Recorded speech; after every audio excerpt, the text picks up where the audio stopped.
head, and them old dark clouds been a-hanging around your head. But all your hard times will vanish in the wind when those mighty clouds of joy come rolling in.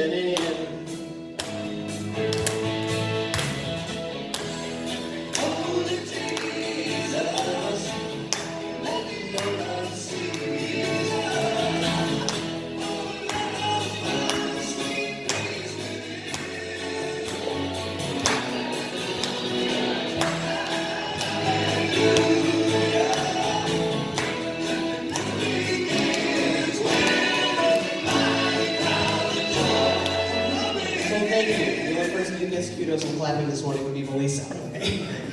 She gets the gold star for the day. So, good morning, good afternoon. I'll get that one of these days. It'll take another year or so. I'll get it. Good afternoon. Good to see you all here. Good to see your smiling faces. One of the things that has been suggested, and I think is a great idea, does anybody have anything they want to share? A gratitude, a really good thing that's happened, or somebody who needs a prayer perhaps? Anything? Anybody? Yes, Rich? Prayer for all those people in Florida now. Prayer for Florida, absolutely. Yes, Lynn. And still. Texas, yes. And anywhere else, like Mexico. An earthquake in Mexico. Plus, I think it was the Philippines had a hurricane or an earthquake. 1,200 people have died in the flooding there. My wife. Your wife? What's going on with Laurel? Her back. Okay, let's be sending Laurel some healing energy, because her work, depends on standing up, and so there's a lot to that. Yes, as a matter of fact, Susan shared with me a bit of news yesterday in relating to the flooding. A Reverend Kevin Swanson, I believe, he's a Presbyterian minister, has come out and sadly but very emphatically said that all this flooding in Texas and now in Florida is because we allow gay people to live. It's just, that's the problem. And so I said, but what about all those old people in Florida? Is it really fair to destroy the state just because of the people in Miami Beach? Really? Which has quite a large gay community. So anyway, that's the sort of thing that makes me cringe when someone with the Reverend in front of their name from a mainstream denomination says that. Yes, Lynn? Is that St. Baptist Church, the other one? Oh, the Westboro Baptist Church. But you could kind of discount such a small and crazy church, but Presbyterians are pretty mainstream people. But see, they said the same thing when Katrina came in. Yeah, it was good because New Orleans is evil, So, you going to say something, Susan? No, And in your eye, okay. Yes, Joe? We're talking about good things. Good things. I don't know if you saw the SC game, not last night. I know SC won. A week ago. Yeah. And toward the end of the game, they scored a touchdown, and they brought in a long snapper in each line, and they let him snap the ball. Wow. For the I love here's one. Yeah, for the extra point. That's great. I like that. And I want to shout out for you for Craig. Thank you so much. For She what? is just so awesome with Craig and schoolwork and stuff in college. And I think that just knowing that she's there too and him college, it's really We're just getting off on the right foot with some good college habits about Yeah. tracking things. Thank you, Lawrence. You're very, very welcome. And I'm grateful because I had written to Rick.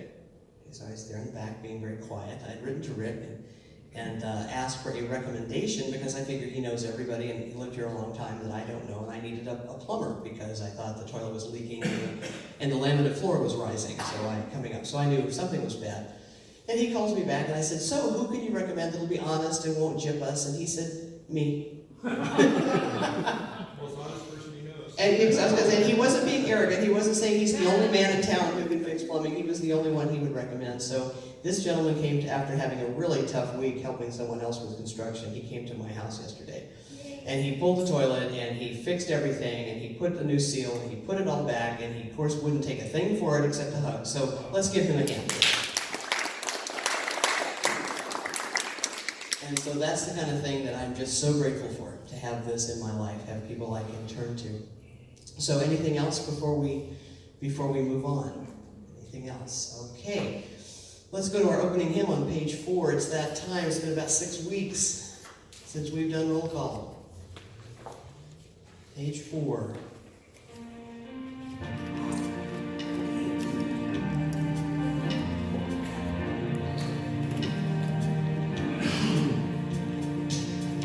I, the Lord of sea and sky, I have heard my people cry, all who dwell in dark and fear, my hand will save.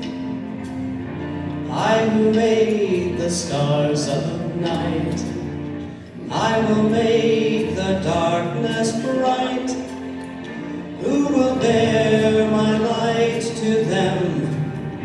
Whom shall I send? Here I am, Lord. It is I, Lord. I have heard you calling in the night. I will go, Lord, as you lead me. I will hold your people in my heart. I, the Lord of wind and flame, I will tend the poor and lame. I will set a feast for them.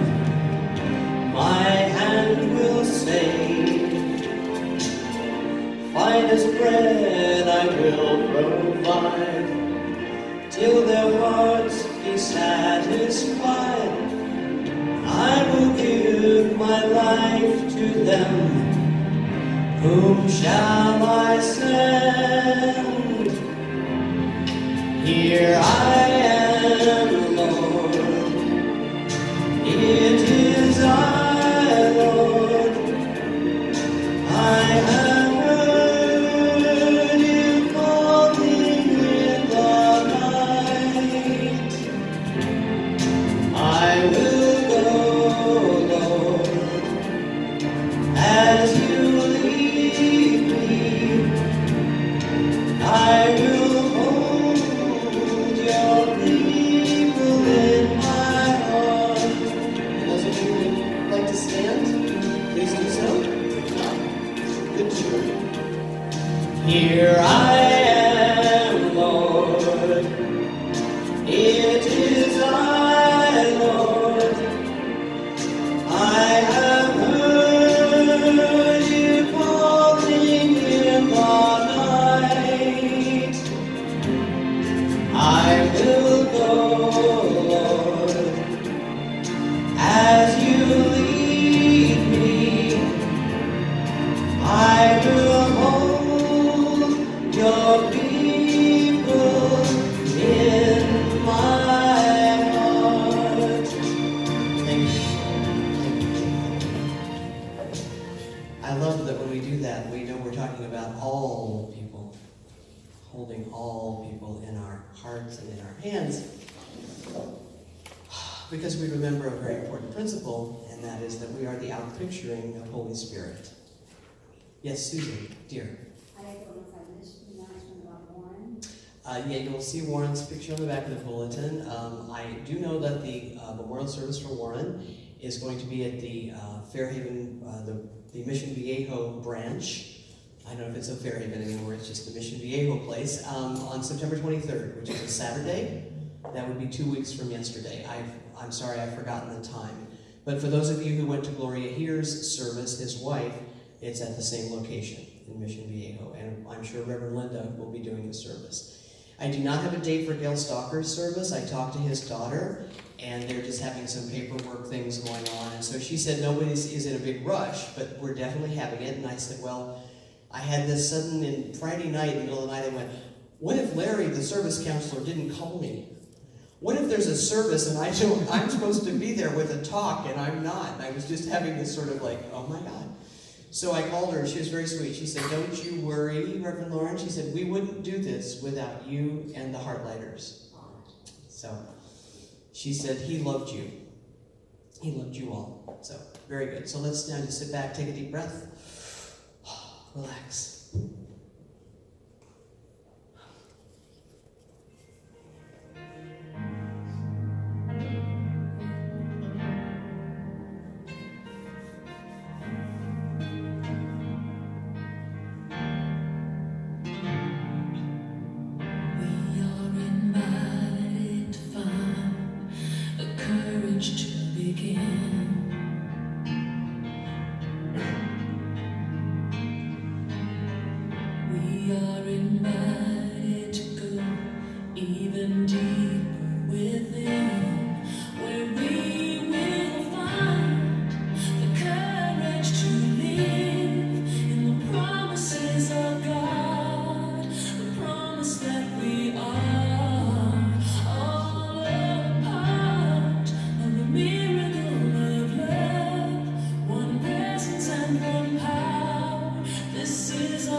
And today, as we gather together in this circle of light and love called Heartlight, we acknowledge our responsibility as images of God.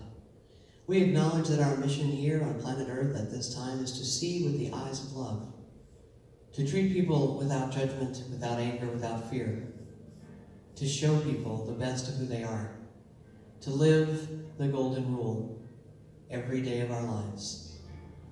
I affirm that this is our commitment, that this is our identity, that this is our decision. We have decided in favor of love. We have decided in favor of unity and in favor of the one. And that today is an absolutely perfect demonstration of the commitment of Heartlight to changing the world. And let us say together, and so it is. Amen. Thank you. And our reader today is our reader manager, Lynn Aldous. So let's give her a hand there.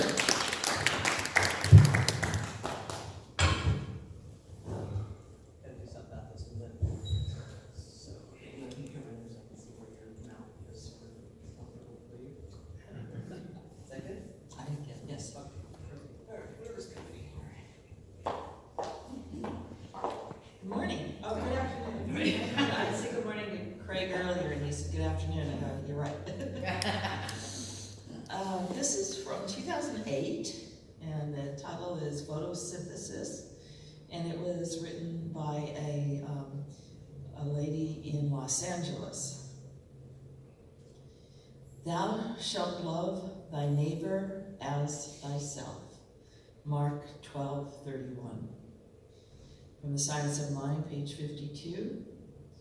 We are surrounded by an intelligent force and substance from which all things come. Today we take a page from nature's wonderful process of photosynthesis. Plants use the sunlight to energize and nurture themselves. They in turn produce oxygen for the Earth's atmosphere. Mammals and other species inhale the oxygen for life support and nutrition. This is only one example of the synergistic processes which exist naturally in our world. How wonderful it might be if we were to open our consciousness to a natural perspective of sharing and communal support. Quote, "No man is an island," close quote.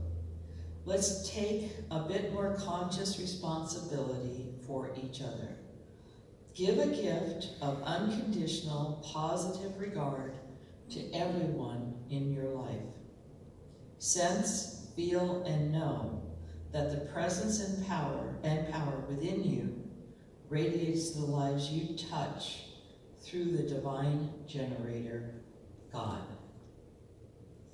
It is the supportive process that exists in the universe of good. All of us thrive on love, appreciation, acceptance, and affection. They are only gifts when we give them away. The goodness we feel will directly and positively affect the lives we touch today. Collective support is derived through individual regeneration. And the affirmation is, today I consciously participate in the life process of give and take. It is an experience that elevates me as I elevate my awareness in community support.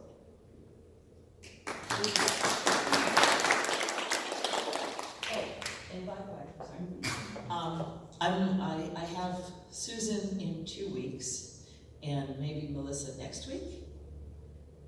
But I need some volunteers to help me with my lay readings. Go sign up with her, and there's Yeah. really reason for her. And so see me after. Yes, please do. Because, we don't have quite as big a pool of people to draw from, so it's important that everyone supports Lynn in that effort, and I appreciate that she does that.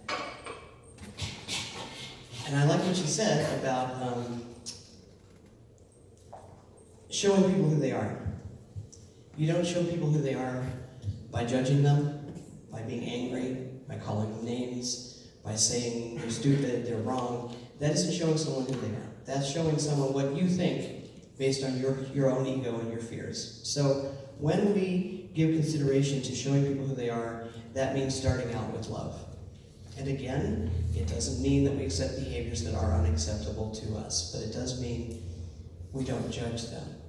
Okay, we could say, not working for me, not as a matter of fact, there was a person who had posted on something I was, a technical review I was reading, and I'm assuming he's young, because he used the F word in every single part of speech. You know, noun, adjective, verb, adverb, and in a very short 2 sentences, which is kind of hard. So I wanted to point this out to him without being unduly old, like an old person. So I started out with, I said, I imagine, or you are probably a very intelligent young man with many gifts to offer the world. But of course, they're not going to know it because you come across in writing as an adolescent with a very limited vocabulary. And I thought, I'll start with the positive, and then we'll see if he answers it. But most people just like rail against things, and I thought, well, I'll start out with you're probably very smart and have a lot to offer. So, today is part 2 in our 2-part series about the message of Jesus. And my contention is that the message is more important than whatever we may think about the messenger. So whether people accept him as this or accept him as that, I don't need to address that because that's an individual decision. His real name was Yeshua, so I've often referred to him in that way.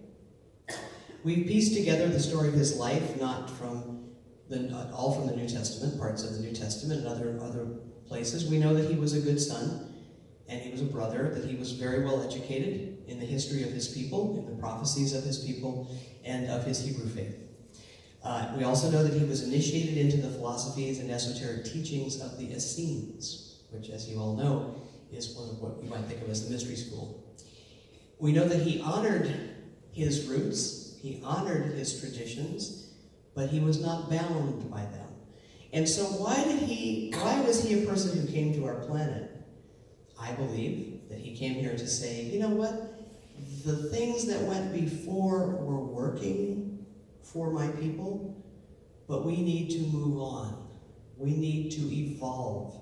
We need to get the message of love back into our practice and our spiritual path.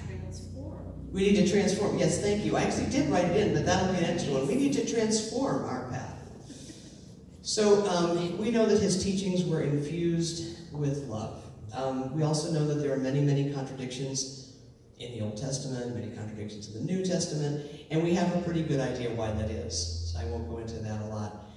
We just keep our minds open to look at the symbolism of his teaching. What did it have to tell us today?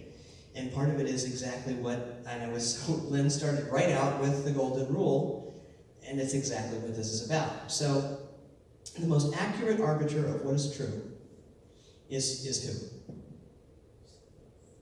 You. You get to decide. I'm not going to tell you what's true. I'm going to say what I think is true. You decide. Right? I've heard a lot of preachers telling their congregations that they got to believe this and they got to believe that, and I'm not going to go there. So your heart knows, and your heart revels in the good news. There was a version of the New Testament called Good News for Modern Man or something like that, and in essence there was some really good news in it. And of course we know that the Golden Rule was one of those bits of really good news. So anything that is not about love, I just skip right on over. That's what I choose. Now there are those who do not feel justified in having a choice. Do all of you feel justified in having a choice of what you want to believe? Okay, good. But they can't avoid the fact that all the people who wrote, edited, redacted, rearranged, selected, picked and chose were people like you and me, okay? So we could take the New Testament, or like Thomas Jefferson, and we could say, here's all the parts that we think are really good, and we could make our own new scripture, but it would not be right for us to tell everybody else that this is it. This is the one. This is just our New Testament. So I think we gravitate toward the things that support what we do believe and how we live our lives. And if it's to build a unified world, we have to give up something. We have to give up some of our certainty sometimes, some of our my way is right. Because if we keep it, we have no unity. Some of the things that were taught by Jesus were lost because his followers, and there's a quote in the bulletin about that, they wanted to make a church. They wanted to make a church. Want everybody to belong. Well, what do? So you start to do PR. You start to put a little spin on things. Not because your motives are bad, but that actually your motives are very good. Good intentions. What is the road to hell paved with?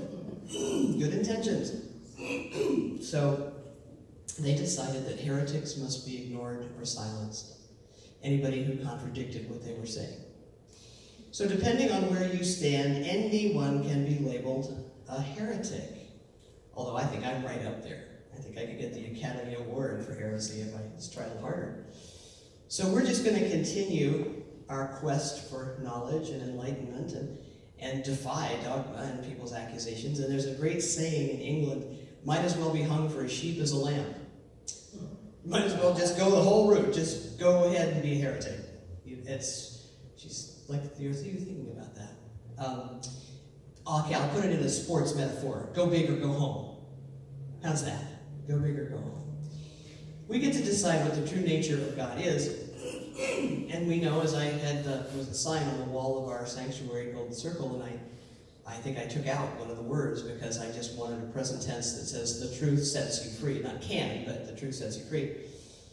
And it's true, because the truth can transform our entire lives. Everything about us is transformed when we keep going after truth. We are not dogmatic thinkers, and we, as Ernest Holmes said very clearly, and I really respect the man, he said there is truth to be found in every single path. Every path. That's why he studied them all. He was not content to say, I'm going to study just this book, or I'm going to study just these 2 books. He just looked everywhere. He looked everywhere. He went into Hinduism. He went into Buddhism. He just kept going, kept looking. So I think that Jesus would have heartily agreed with Ernest Holmes on that issue. So we'll get back to the protagonist of our story. He was a flesh and blood person. Everybody got that? Like breathing, eating, living, breathing person. Now, he was a teacher. He was, of course, raised in the ways of his tribe. He was a teacher, a rabbi, and eventually, I believe, an awakened master. An awakened master who made contact with that which is within, maybe out when he was out in the desert wandering around, and realized who he was and who we all were. So that is the message he wanted to bring. Can you imagine having a really cool revelation and you want to go back and share it, right? You'd go back and you'd be telling your family and you'd be telling your friends, you would not believe what just happened and I just figured this all out. So he didn't actually come and say, hey guys, I've got a new religion I'm starting, anybody want to join? Not what he said. He said, I want to teach. So he said some of the old ideas that his fellow Jews had were based on a misunderstanding of the law of love. He wanted to clarify that for all of them. He moved through the world with kindness and absolute courage of his convictions. Some people have asked, well, did he get angry? Yeah. Hello, he was a person. Do you think he just turned into a saint one day and didn't get angry when people asked him stupid questions or did things that were completely antithetical to what he was teaching? Would you get angry? Would you get annoyed? Would you say, oh, come on? I'm not saying he threw things and had a tantrum, but I bet he got annoyed. And also, there were times even in Scripture when his disciples would ask him the same darn question all over again. He's like, oh, where did I say the kingdom of heaven was? Where did I tell you? I told you where it was. It's here. So they didn't seem to get his point. But he came and a lot of is made of his physical healing, and he healed people in different ways. But does anybody realize that he came to heal souls more than he even came to heal bodies? But Jesus knew that, well, you start healing some people, and the people are going to listen. They're going to listen to what you're saying. He knew that some of the concepts that he taught were difficult to grasp because they hadn't experienced this enlightenment that he had. So he used allegory, he used parables, right? And it leaves a lot of room for interpretation, as we are aware. So what I do when I look at a parable is I ask myself, what would love want me to take away from this story? What would the point that love would make with this story? And parables are very effective ways to explain things. And just think about this. Have you ever tried to explain something to someone who's never seen what you're talking about? Never seen the object or the activity or the whatever. What do? You say, well, it's like this, and it's like that, hoping they will eventually go, oh, I get it, okay? So he drew on people's common experiences, and most of these people worked the land. Okay? He spoke of God's love as a seed. People got that. Seed, got that. Seed. That if planted in fertile soil and nurtured, it would grow. God's love as a seed. So he used that metaphor in a couple of different ways. First, he said that love was already planted within us and we have to nurture it. And we don't nurture it by giving in to our least admirable impulses, shall we say. But this is the thing, we don't have to be someone special. Does everybody get that? You don't have to be some uppity, enlightened, awakened master. You just need to be who you are. Okay? We just need to see the God within us, appreciate the God within us, work with the God within us. When love ripens within us, this is what happens. We live every day as kind, generous, forgiving, compassionate people. That's it. And we don't have to stop and go, oh gee, I wonder if I'm going to be able to be compassionate today. I wonder if I'm going to be able to be loving today. No, we just have discovered who we are, and that's our natural choice. Okay? The admonition, he said, be like your Father. Be like that which created you, because that which created you is all about love. So he used a lot of metaphors about living things that would grow and evolve. And you remember the mustard seed? Anybody remember the mustard seed? It's this one, a teeny tiny, I'm not a big agriculturist, but it's a teeny tiny seed from what I understand. And it is one that becomes the most enormous shrub. Again, don't know what it looks like, but this is what I've read. In fact, it is so large that birds can make their nests in its branches from a tiny mustard seed. So what he said was, if your faith is but the size of a mustard seed, it is enough if you let it grow. If you let it grow. Then there was the story of the yeast. Again, not a cook, but I do kind of know what yeast does. He said God's love was like yeast. Anybody here actually bake? Yes, we have a few people. He said it spreads everywhere in the dough. It isn't confined to one location. Even if there's 50 pounds of dough, the whole thing will rise because you've added yeast. And think of that as love. Think of it as love. He's saying there is no part of our lives that can be left untouched by God's love spreading through us. It has to touch all of our lives. Everything about it. He also said, and this is another famous one, when you light a lamp, do you put it under a basket? He said bushel basket. Not many of those around anymore. Do you put your light under a basket? No. Who can see it? He said you put it on a lampstand. What does that mean? That means you don't run around being a really mean person and say, well, I'm really a good Christian. You just can't tell. Now, if you're going to be a light in the world, get your light out there. Get it up where people can see it. The light flows through us, and he said it should shine out from your heart and give light to everyone around you. Be a lamp into the world. Okay? And I've said that, that Jesus was pretty non-judgmental. We know that. He didn't seem to share the prejudices of his day. However, and this is something that some of the more traditional paths will latch onto, he did seem to mention wickedness fairly often. We don't know if he really did, but it does show up. That's the word that was translated, handed down to us as wickedness. But let's look at that in context. Yeshua may have been an enlightened master. He was not an idiot. He saw the peccadillos of his fellow human beings, his own disciples, everybody around him. But he chose to see them as a lack of spiritual awareness. It's like we say, if they knew better, they could do better. Okay? So he said, they just don't know yet. They haven't figured it out yet. He saw it as blindness, and often a stubborn blindness. Which is why we have songs that say, open my eyes that I may see. So he was troubled by the behavior of people who sought wealth, power, position, and religious authority. And there were people that's... Think of, have you ever known they've been in the news, a minister who seems to have lost his or her way, usually his, and all these horrible things come to light. When did you lose sight of God? And it became about the money, the power, the fame, etc. Well, Jesus saw this happening in his own spiritual community, and he said that was not what they were supposed to be doing.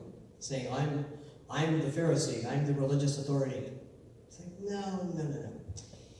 He knew Hebrew law. He knew it backwards and forwards. It's very, very specific. It's very, very detailed. But he said he would not put it above the good of humanity. Do you agree that no religious rule should be above the good of a person? I do. So he welcomed the humble and the poor and the criminals and the heretics. He hung around with outcasts. He touched lepers. And the pious were horrified and said, you are ruining your reputation. You are associating with the unworthy. And he said, probably with a sigh, but this is something he is quoted as having said, it isn't the healthy who need a doctor. It's the ill. So the people who were lost in the dark, the people who were criminals, who were not knowing what to do with their lives, really needed what he was teaching. So he chose a path that resonated with his heart, even though it was socially taboo to hang out with certain people. Again, he sets a glowing example that says, do what is right to you, not what is right to someone else. Have you ever done something that was right to you and someone else said, that's wrong? Don't do that. And you said, but this is right. I'm doing it. Selfless service. Selfless service, by the way, doesn't mean to be a doormat. I just want to make that clear. Selfless service is that you put everybody on an equal footing with yourself. Not that you don't have a self, not that you don't pay attention to yourself. Selfless service, non-judgment, acceptance, and embracing all people as family. This is the path that Jesus chose. So we think that's pretty cool. But there were plenty of people at the time who did not. So despite all the embellished stories about his birth and his parents knowing he was a special child, that's again part of this story, let's not forget that they tried to get him to stop doing what he was doing. Did your parents ever try to get you to stop doing what you were doing? Yeah, I suppose so. In the Gospel of Mark, we read, when his family heard, he was over there at Capernaum doing stuff, healing and turning water to wine, doing cool stuff. They went to seize him. Why? Because they thought he'd lost his marbles. They thought he was just doing pure crazy.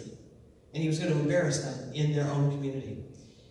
Just consider the things that he was saying and doing at the time. He raised the dead. Now, how often does your child do that? He not only touched lepers, he healed them. He told crippled people to get up and pick up their beds and walk, and they did. How crazy is that? He said the pure in heart can see God.